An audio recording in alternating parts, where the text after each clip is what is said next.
So guys, let's discuss this question.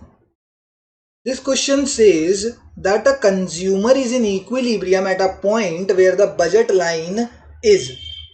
Budget line क्या होगी indifference curve के, तब वो कंज्यूमर्स इक्विलिब्रियम लेवल पे होगा. तो अब हम यहाँ से मेन जो ये सर ने इस लेक्चर में कराया है या हमें पढ़ना है तो है according to ordinal utility analysis. जो ऑर्डिनल यूटिलिटी एनालिसिस है, ऑर्डिनल यूटिलिटी एनालिसिस क्या होता है कि the utility must be satisfaction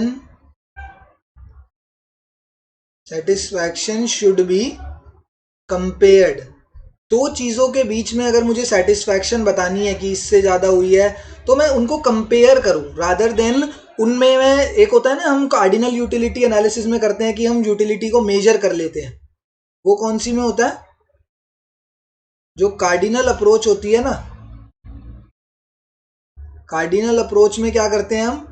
cardinal approach में हम यूटिलिटी को मेजर कर लेते हैं. यूटिलिटी को मेजर कर लेते हैं कैसे? हम कहते हैं 10 यूटल्स की सेटिस्फैक्शन है, 20 यूटल्स की सेटिस्फैक्शन है, ऐसे करके मेजर कर लेते हैं.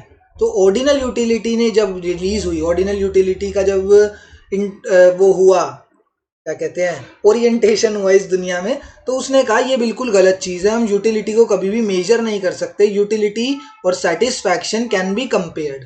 अगर मुझे 4 गुड्स दे रखे हैं तो उनके बीच में मैं यूटिलिटी नहीं बता सकता कि मुझे कितनी इससे सेटिस्फैक्शन मिली. मैं कंपेयर कर सकता हूँ कि मुझे ए ज़्यादा अच्छा लगा, बी कम अच्छा लगा, सी ज़्यादा अच्छा लगा, ऐसे करके कंपेयर कर सकता हूँ. ठीक है, तो ये था ordinal utility analysis. And ordinal utility analysis में हमें कंज्यूमर्स इक्विलिब्रियम क्या बताया गया कि consumers equilibrium is achieved when the budget line is tangent to the budget line is tangent to the indifference curve. जब बजट लाइन टेंजेंट होगी to the indifference curve, मतलब एक ऐसा, टेंजेंट का मतलब होता है एक यूनिक पॉइंट पर टच करना. तो जब बजट लाइन इंडिफरेंस कर्व को सिर्फ एक सिंगल पॉइंट, यूनिक पॉइंट पर टच करेगी, एंड टेंजेंट किस पे करता है? 90 डिग्री पे टच करता है. इसका मतलब जब बजट लाइन इंडिफरेंस कर्व को 90 डिग्री पे टच करेगी, वो जो पॉइंट होगा वो कंज्यूमर्स इक्विलिब्रियम पॉइंट होगा. ऐसा मैंने नहीं बोला, मैं नहीं बोल रहा है, ये according to ordinal utility analysis बोला गई है ये बात.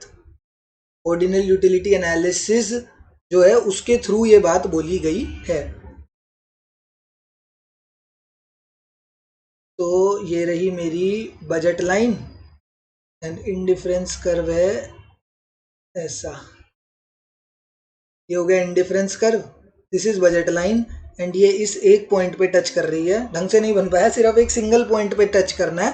ठीक है, तो ये इस पॉइंट पे टच कर रही है, point A, and point A ही हमारा क्या होगा? कंज्यूमर्स इक्विलिब्रियम लेवल होगा when budget line is tangent to the indifference curve. Option number 3 is the correct answer here. देखो यही तो बोला गया, consumer is in equilibrium. Consumers अपने इक्विलिब्रियम लेवल पर कौन से पॉइंट पर होगा? At a point where the budget line is tangent to an indifference curve. So option number 3 is the correct answer to this question.